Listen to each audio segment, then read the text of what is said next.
একটা সময় ছিল যখন বলা হতো নিউ ইয়র্ক সিটি সারা রাত জাগ্রত থাকে। এখন দেখা যাচ্ছে আমাদের প্রাণের শহর ঢাকাও সারা রাত জাগ্রত থাকে। এর ভোরবেলাতেও যে পরিমাণ ট্রাফিক আমরা দেখেছি, আমার মনে হচ্ছিল যে এটা কোনো বিকেলবেলা বা সন্ধ্যাবেলার কোনো চিত্র।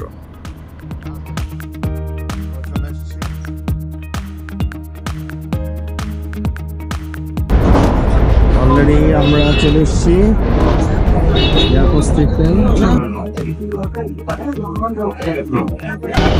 প্ল্যাটফর্মে অনেক লোক। আবার স্বাগত জানাচ্ছি আপনাদের সবাইকে। এই মুহূর্তে আমরা অবস্থান করছি বিমানবন্দর রেল স্টেশনে। অলরেডি অন্য একটা ট্রেনের অ্যানাউন্স করা হয়েছে। সেই ট্রেনটি হলো দেওয়ানগঞ্জ অভিমুখী দেওয়ানগঞ্জ কমিউটার ট্রেন। বাট আমাদের ট্রেন হলো পর্যটক এক্সপ্রেস, যেটি সরাসরি ঢাকা কমলাপুর থেকে ছেড়ে বিমানবন্দর হয়ে চট্টগ্রামের সংক্ষিপ্ত একটা ব্রেক দিয়ে চলে যাবে আমাদের সেই আকর্ষণীয় জায়গা কক্সবাজার। আমরা বিমানপথে গিয়েছি, আমরা বাসে গিয়েছি অনেকবার, কিন্তু এই প্রথমবার আমরা যেতে চলেছি ট্রেনে করে। আমাদের অপর পাশে দাঁড়িয়ে আছে তুরনা নিশিতা ট্রেনটি, যেটি রাত্রের বেলা চিটাগাং থেকে ছেড়ে সকাল 6:30 থেকে 7টার মধ্যে ঢাকার কমলাপুর এসে পৌঁছায়। ট্রেনটি সম্ভবত আজকে একটু লেট আছে, কারণ এতক্ষণে ট্রেনটি চলে যাওয়ার কথা। ইতিমধ্যে ছেড়ে দিয়েছে সেই তুরনা নিশিতা ট্রেনটি, এবং আমাদের যেই ট্রেন, কাঙ্ক্ষিত ট্রেন পর্যটক এক্সপ্রেস, ইতিমধ্যে আমরা তার লাইট দেখতে পাচ্ছি।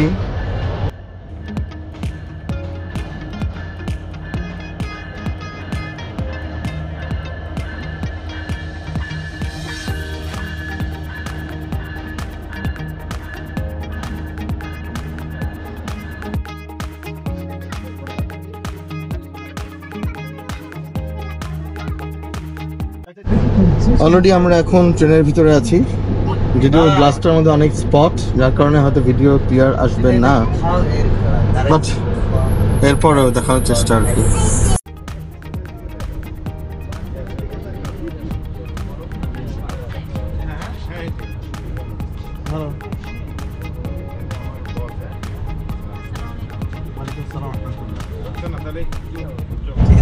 হ্যালো গাইস, আবার স্বাগত জানাচ্ছি জাকির ক্রিয়েশন বেরিতে। বর্তমানে আমরা কক্সবাজার অভিমুখী পর্যটক এক্সপ্রেস ট্রেনে আছি। আপনারা সবাই জানেন যে কমলাপুর থেকে 10ই জানুয়ারি 2024 সাল এই পর্যটক এক্সপ্রেস চালু হয়েছিল। যারা জানেন না তাদেরকে জানালাম, যা সকাল 6:15 কমলাপুর থেকে ছেড়ে বিমানবন্দরের একটি হল দিয়ে পাশে চলে যাবে চট্টগ্রাম, এবং চট্টগ্রাম থেকে 20 মিনিট যাত্রা বিরতির পর চলে যায় কক্সবাজার। ওই সময়টা হলো 3টা। এরপর আবার ঠিক সন্ধ্যার সময়, সন্ধ্যা ঠিক বলতে বলা ঠিক হবে না, 8টার সময় এটি আবার যাত্রা শুরু করে, এবং যা 4টার সময়, ভোর 4টার সময় ঢাকাতে এসে পৌঁছায়। সাপ্তাহিক বন্ধের দিন হলো রবিবার। তো আমরা এই মুহূর্তে 6 নম্বর বগিতে আছি, seat number 36, AC cabin, AC সিটে আছি, যার ভাড়া হলো 1300 টাকা। এখানে এসি নন এসি দুই ধরনের সিটে আপনারা পাবেন, এবং আশা করি আপনারা খুব প্লেজেন্ট একটা জার্নি দেখতে পাবেন, এবং আপনারা যে নিজেরা ভ্রমণ করেন আশা করি সেরকম প্লেজেন্ট একটা জার্নি আপনারা পাবেন। প্রতিটি বগিতে সিটগুলো এমনভাবে রাখা হয়েছে যাতে করে এক একজন প্যাসেঞ্জার তাদের পাগুলো সুন্দরভাবে রাখতে পারেন এবং আরামদায়কভাবে বসে জার্নিটা করতে পারেন।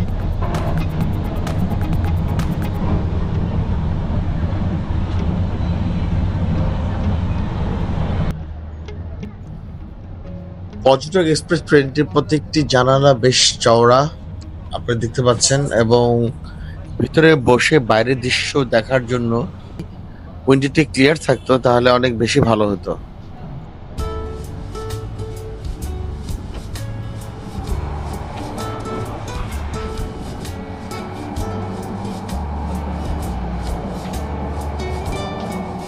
পর্যটক এক্সপ্রেস ট্রেনটির ওয়াশরুমটি কেমন চলুন দেখে নেওয়া যাক।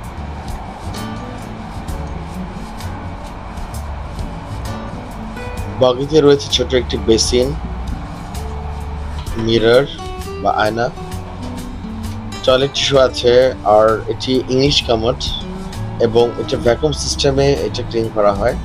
যখন আমরা পুশ করবো তখন দেখাবো।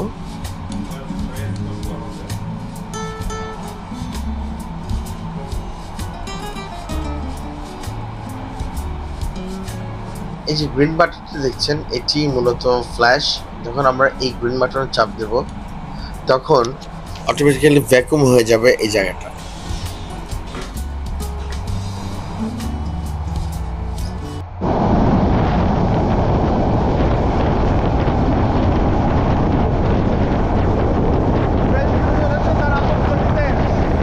এখন বাজে সকাল 7:30, হালকা কুয়াশা দেখা যাচ্ছে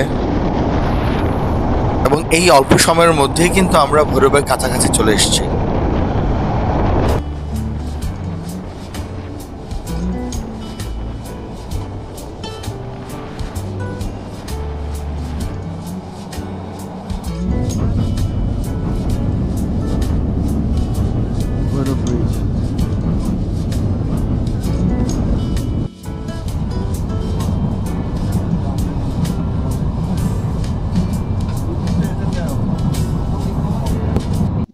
বাইরের সাউন্ড খুব একটা বেশি ভিতরে প্রবেশ করছে না, যেটা আমাদের এই রেল সেবা ক্ষেত্রে নতুন।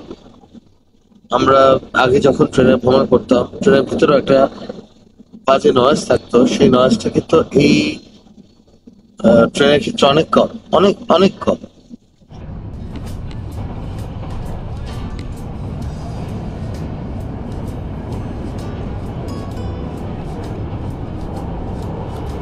ইতিমধ্যে আমরা ফেনী ক্রস করে চিটাগাং এর প্রবেশ করেছি। এখন আমরা চিটাগাং এর মিরেশ্বরের দিকে আছি।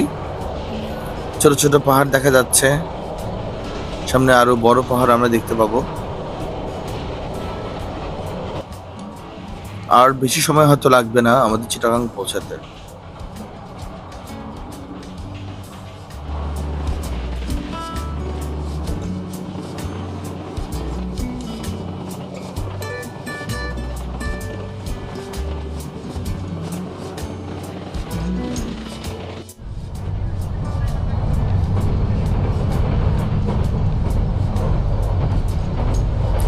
আজ কিন্তু পর্যটক এক্সপ্রেসের এই 6 নম্বর বগিতে প্যাসেঞ্জার খুবই কম।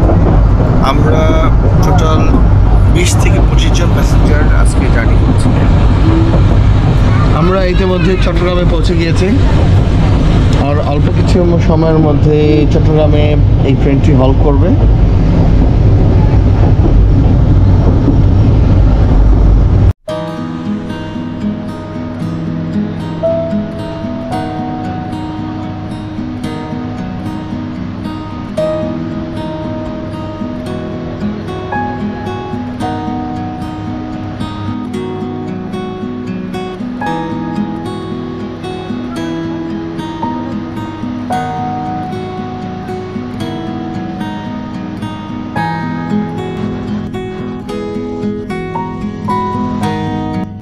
এই মুহূর্তে আছি আমরা চট্টগ্রাম স্টেশনে। এখন ট্রেনের ইঞ্জিন ঘোরানো হবে, তারপর আমাদের আবার গন্তব্য মানে যাত্রা শুরু হবে কক্সবাজারের পথে। আমরা আবার কক্সবাজারের উদ্দেশ্যে রওনা দিয়েছি। চট্টগ্রামে 15 থেকে 20 মিনিটের একটি হল্টের পর আমরা এখন বিপরীত দিকে যাচ্ছি। আমরা যেই দিকে মুভ করে স্থিতিছিলাম ঢাকা থেকে আসার সময়, এটা রিভার্সে এখন যাবে।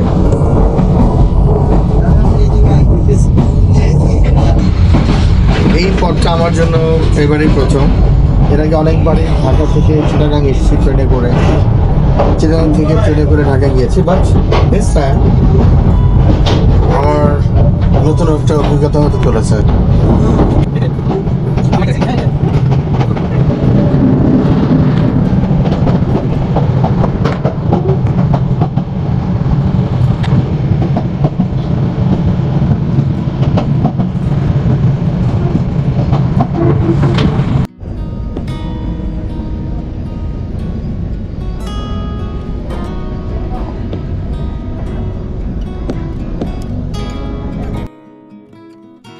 কত লোকাল বাজার,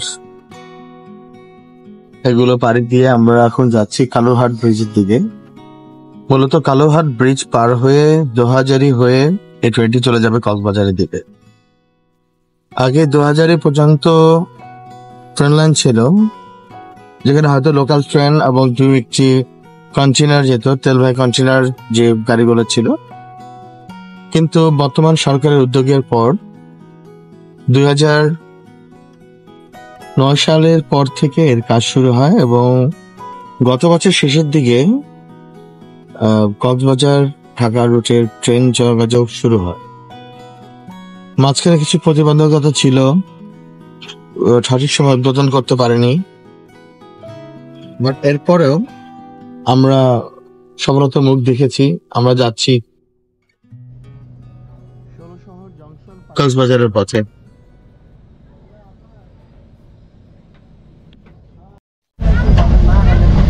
হ্যালো ভিউয়ার্স, বর্তমানে আমরা পাঁচলেশা দিকে অবস্থান করছি। আর কিছুক্ষণ পর হয়তো আমরা কালুরঘাট ব্রিজে পৌঁছবো। এই কালুরঘাট ব্রিজ অনেক পুরাতন একটি ব্রিজ। এই ব্রিটিশ আমলে তৈরি করা যোগাযোগের মাধ্যম হিসেবে ঢাকা কক্সবাজার রুটে একমাত্র মাধ্যম ছিল এই কালুরঘাট ব্রিজ। পরবর্তীতে শাহ আমানত সেতু এবং কর্ণফুলী টানেল করার পর এখন এই কালুরঘাট ব্রিজের উপর অতটা চাপ নেই। তবে নতুন করে রেল ব্যবস্থা চালু হওয়ার পর যেহেতু যে কটি ব্রিজ বা টানেল আছে এর মধ্যে শুধুমাত্র কালুরঘাটেই রেল লাইন আছে, তাই এই কালুরঘাট দিয়ে আমরা এখন অতিক্রম করবো কিছুক্ষণ পরেই।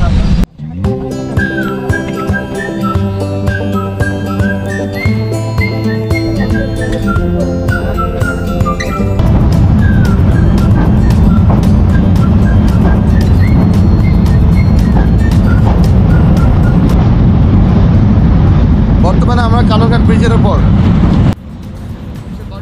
কালুরঘাট ব্রিজ সম্পর্কে আমরা জানতে পারি 1930 সালে বার্মাতে সৈন্য আনানোর প্রয়োজনে ব্রুনিক অ্যান্ড কোম্পানি এই সেতুটি নির্মাণ করে।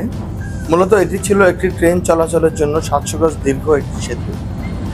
পরবর্তীতে 1958 সালে রেলের পাশাপাশি সড়ক পথের যাত্রী পরিবহনের জন্য এই সেতুটি সড়ক এবং রেল দুটি রূপেই রূপান্তরিত করা হয়। বর্তমানে এই সেতুতে 2টি অ্যাবাটমেন্ট, 6টি ব্রিক পিলার, 12টি স্টিল পিলার ও 19টি স্প্যান আছে।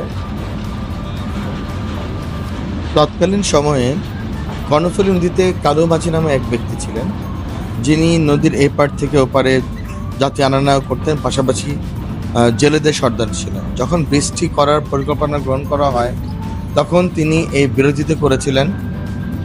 তার আন্দোলনের কারণে অনেকদিন ব্রিজের কাজ থেমেছিল এবং যখন ব্রিটিশরা দেখছিলেন যে কালুকে না সরালে ব্রিজটি করা যাবে না, তখন এই কালুকে গুম করে, এই কালু মাঝিকে গুম করে তাকে এই কর্ণফুলী নদীতেই সলিল সমাধি করা হয়। পরবর্তীতে সেখান থেকে নাম হয় কালুরঘাট ব্রিজ।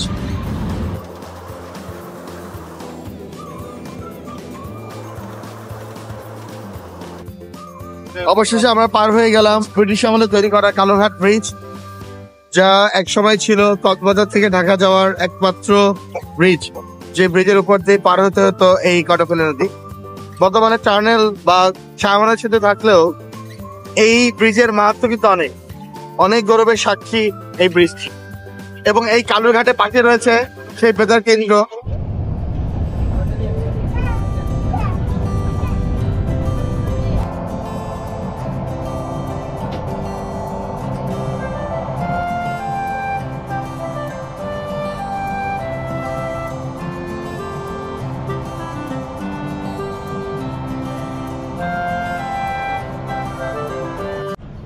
কক্সবাজার থেকে ছেড়ে আসা কক্সবাজার এক্সপ্রেস ট্রেনটির সাথে আমাদের পর্যটক এক্সপ্রেস ট্রেনটির একটি ক্রসিং হবে লোহাগড়াতে।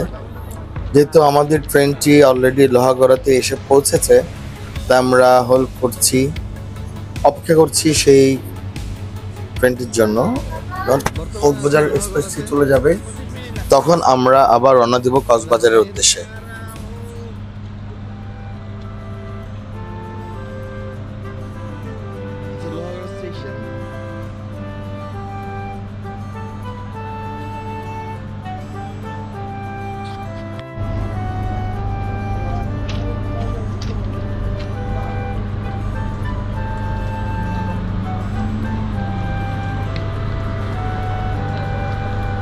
আমাদের হামিদ রেলের গ্লাস ক্লিন করার দায়িত্ব পেয়েছে। উনি এখন গ্লাস ক্লিন করছে। এত করে লাগবে না। হ্যাঁ, ভিডিওর জন্য আমরা অনেক কিছু করতে পারি। হ্যাঁ, এই না, আমি আবার টিস্যু আগে দিচ্ছি। আমি ইয়ে করি আর দিও না, আর ই করো না, আর পানি আর পানি দিও না। না পানি না দিলে তো হবে না।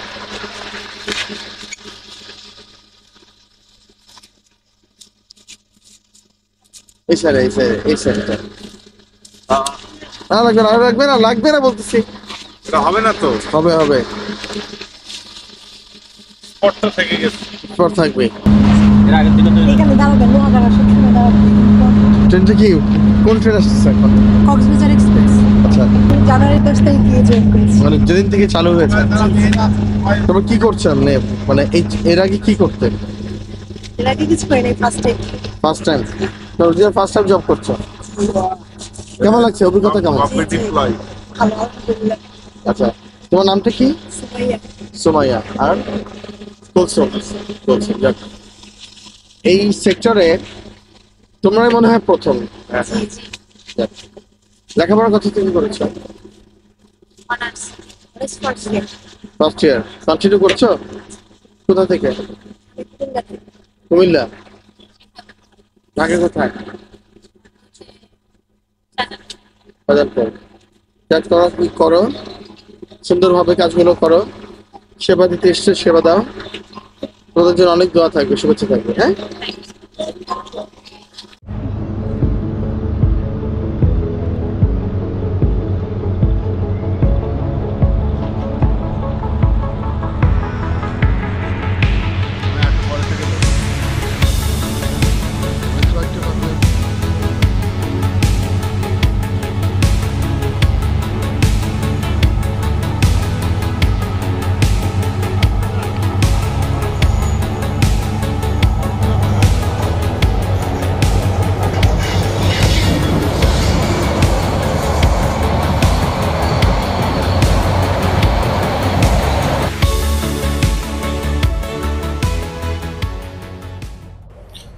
ট্রেন আবার ছুটে চলেছে তার আপন গতিতে।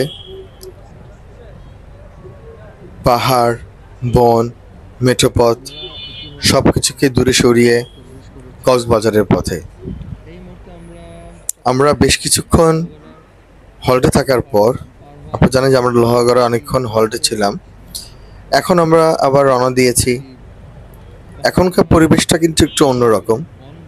এখন বনানী, পাহাড়, অনেকে আবার পাহাড়টা কেটেও রেখেছে। এই পাহাড় কাটাটা বা আমাদের দেশে কবে যে বন্ধ হবে তার কোনো ঠিক নেই।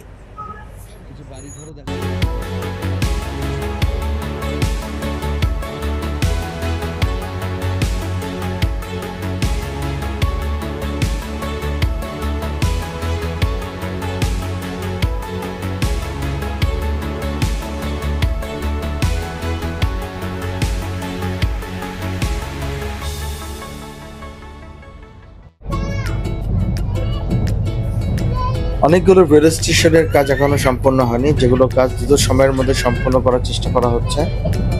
আমরা চকরিয়ারি এমন একটি রেল স্টেশন আমরা ক্রস করলাম।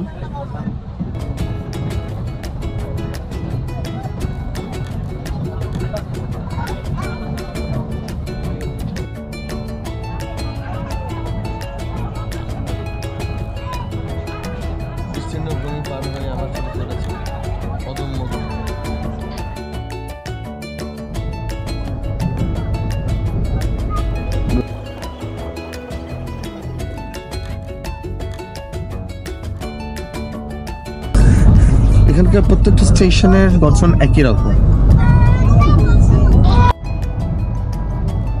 দেখছো হামিদ?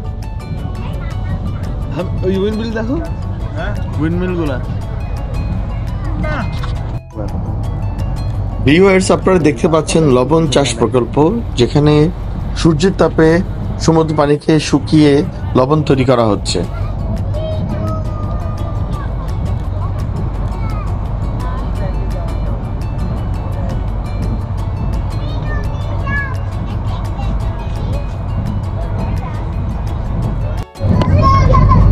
এখন রামুতে আছি,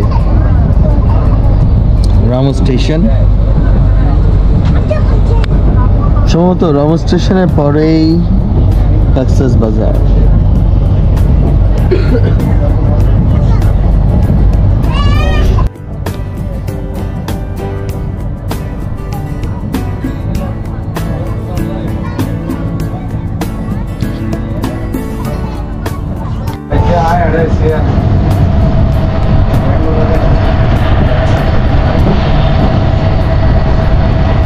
আমরা এখন স্টেশন ঢুকছি।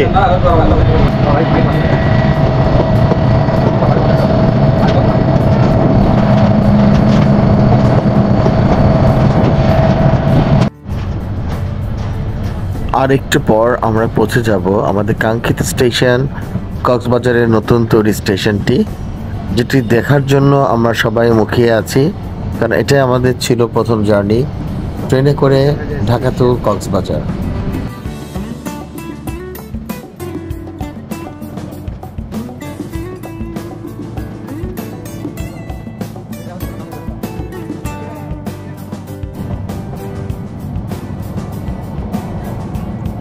অবশেষে আমরা দেখতে পাচ্ছি আমাদের সেই কাঙ্ক্ষিত স্টেশনটি। ধীরে ধীরে তা আরো ভিজুয়াল হচ্ছে, আরো দৃশ্যমান হচ্ছে, যেটি দেখার জন্য আমরা এতদিন উদগ্রীব ছিলাম। কখন আমরা জার্নিটা শুরু করব, কখন আমরা এই স্টেশনটি দেখব, এবং আলহামদুলিল্লাহ আমরা সেই স্টেশনটি দেখতে পাচ্ছি। আমরা খুবই এক্সাইটেড ছিলাম এবং আলহামদুলিল্লাহ যে আমরা খুব সুন্দরভাবে জার্নিটি শেষ করতে পেরেছি। এর জন্য ধন্যবাদ জানাই বাংলাদেশ রেল কর্তৃপক্ষকে, এত সুন্দর একটি ব্যবস্থাপনা মাধ্যমে ঢাকা থেকে কক্সবাজারে যে সুযোগ করে দিয়েছে ট্রেনে আসার জন্য। সত্যি সত্যি বাংলাদেশ রেল কর্তৃপক্ষ, বাংলাদেশ সরকার প্রশংসা পাওয়ার দাবি রাখে। Finally, we reach our destination, Cox's Bazar.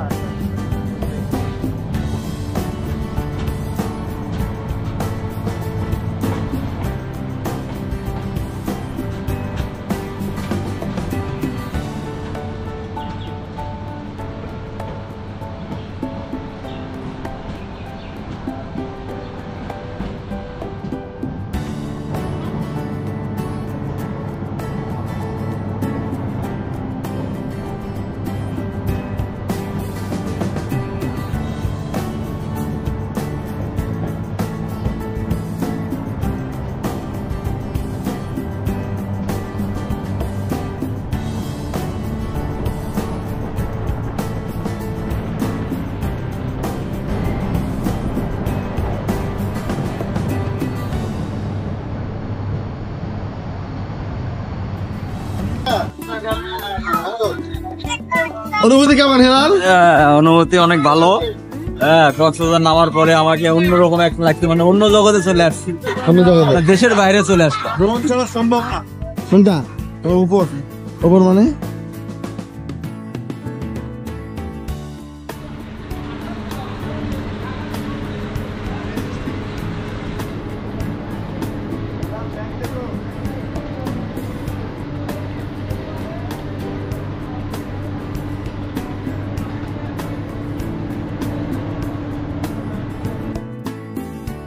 এই মুহূর্তে কক্সবাজারে আছি। এই 3টার সময় আমরা ট্রেন থেকে নামলাম। খুব প্লেজেন্ট একটা জার্নি ছিল, অনেক মজা হলো। যদি রোজার দিন, তেমন কিছু খাওয়া দাওয়া তো হবেই না, সম্ভব না রোজার দিনের জন্য। খুব মিস করলাম কাটলেটটা, যে কাটলেটটা সবসময় আমি খেয়ে থাকি। আপনাদেরকে বলবো একবার হলো আপনারা ট্রেনে করে কক্সবাজার আসুন।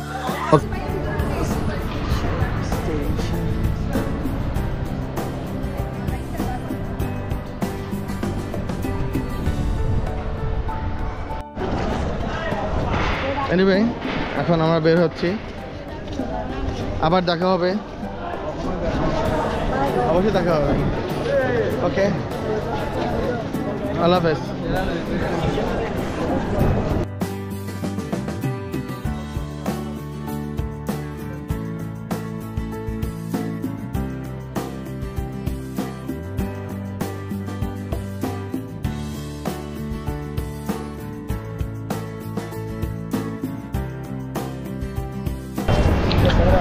জার্নিটি আপনাদের কেমন লাগলো অবশ্যই কমেন্টস করে জানাবেন। ভালো থাকবেন, সুস্থ থাকবেন এবং দেখতে থাকুন জাকির ক্রিয়েশন ভিডিও। কক্সবাজার স্টেশনে নামার পর অনেক ঝামেলার মধ্যে আপনাদের পড়তে হবে। প্রথম যে ঝামেলাটা হলো, অনেকে আছেন যারা আপনাদের কাছ থেকে বেশি ভাড়া নেওয়ার জন্য ফুটুফুটি করবে। আপনারা দরদাম করে অটোতে উঠবেন, দরদাম ছাড়া কখনোই আপনারা অটোতে উঠবেন না।